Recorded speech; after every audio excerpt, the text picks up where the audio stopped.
Shalom saudara-saudari, bertemu lagi kita di dalam Rhapsody of Reality. Ajaran Pastor Chris hari ini bertajuk Kerajaan itu ada di dalam dirimu. Ayat pembukaan kita diambil dari Markus 1 ayat 14. Dan setelah Yohanes ditangkap, datanglah Yesus ke Galilea untuk memberitakan Injil Kerajaan Allah. Saudara-saudari, Yesus telah datang untuk memberitakan Injil Kerajaan Allah. Dia mengatakan bahawa waktunya sudah tiba dan Kerajaan Allah sudah dekat. Markus 1 ayat 15. Apa itu Kerajaan Allah? Kerajaan Allah bukanlah suatu tempat. Kerajaan Allah adalah pemerintahan Allah, di mana Dia memerintah sebagai Tuhan dan menyatakan dirinya, kemuliaannya dan kebaikannya. Sebab itulah Yesus memperingatkan kita apabila ada orang memberitahu kita bahawa kerajaan Allah ada di sana atau kerajaan Allah ada di sini, supaya jangan percaya. Kerajaan Allah itu tidak datang dengan tanda-tanda yang dapat dilihat. Kerajaan itu ada di dalam dirimu. Baca Lukas 17 ayat 20 sehingga 21. Rencana Allah pada zaman ini adalah untuk membangunkan kerajaannya di dalam hati manusia sebagai sebuah kerajaan rohani. Haleluya.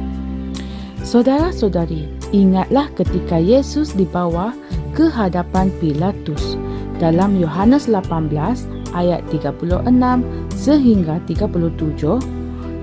Pilatus menanyakan kepada beberapa pertanyaan yang mana dia menjawab, "Kerajaanku bukan dari dunia ini." Yohanes 18 ayat 36. Kerajaan Allah bukanlah sesuatu struktur fizikal. Namun Yesus berfirman, kerajaan itu sudah tiba. Sesungguhnya kerajaan itu sudah tiba kerana ia ada di dalam hati kita. Injil pada hari ini adalah bahawa kerajaan Allah dapat dibangunkan di dalam hati manusia. Ia telah tiba. Yesus berkata, "Jika seseorang mengasihi aku, dia akan menuruti firman-Ku, dan Bapa-Ku akan mengasihi dia, dan kami akan datang kepadanya dan diam bersama-sama dengan dia." Baca Yohanes 14 ayat 23. Kerajaan itu tidak disediakan pada zaman Abraham, Musa, Elia, Elisha, Daud, Salomo dan para bapa di zaman dahulu, tetapi ia ada pada zaman kita.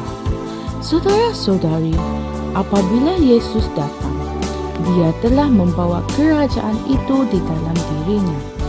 Kerana kita telah menerima dia, maka kita juga akan memiliki kerajaan itu di dalam diri kita. Kemuliaan, rahmat dan kehidupan Allah, segala keilahiannya telah dibangunkan dalam hati kamu. Haleluya. Allah tinggal di dalam diri kamu sekarang. Kamu bukan saja telah menjadi warga negara kerajaan itu, tetapi juga penyampai atau pembawa kerajaan tentang kebenaran ilahi itu. Haleluya. Puji Tuhan. Saudara-saudari, mari kita berdoa. Ya Bapa, aku mengucapkan terima kasih atas kerajaan-Mu yang ada di dalam hatiku, yaitu kemuliaan dan kebenaran-Mu yang ada di dalam diriku serta dinyatakan melalui diriku.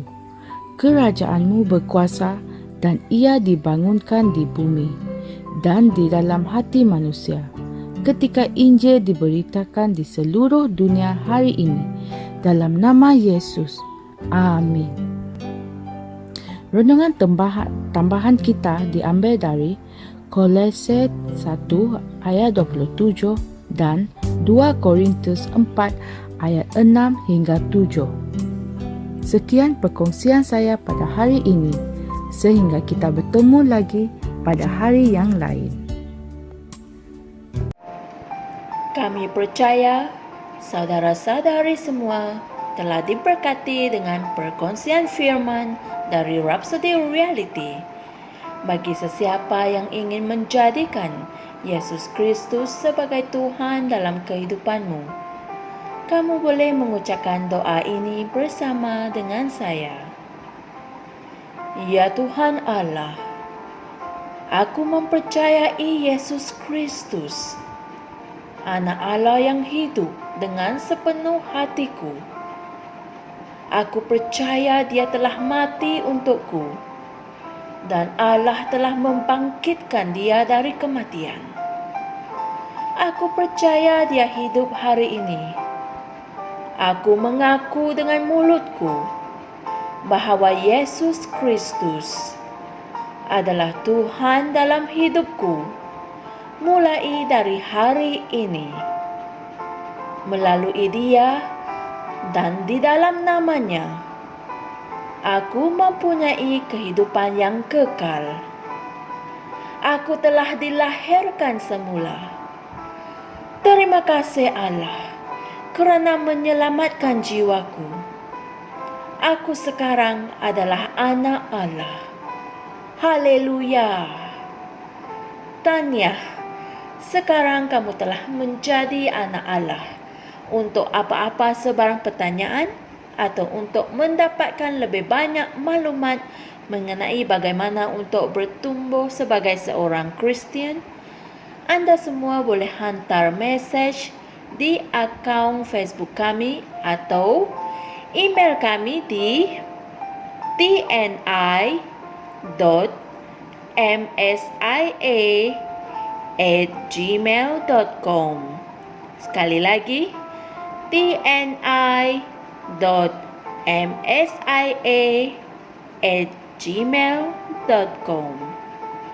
Tuhan berkati Anda semua.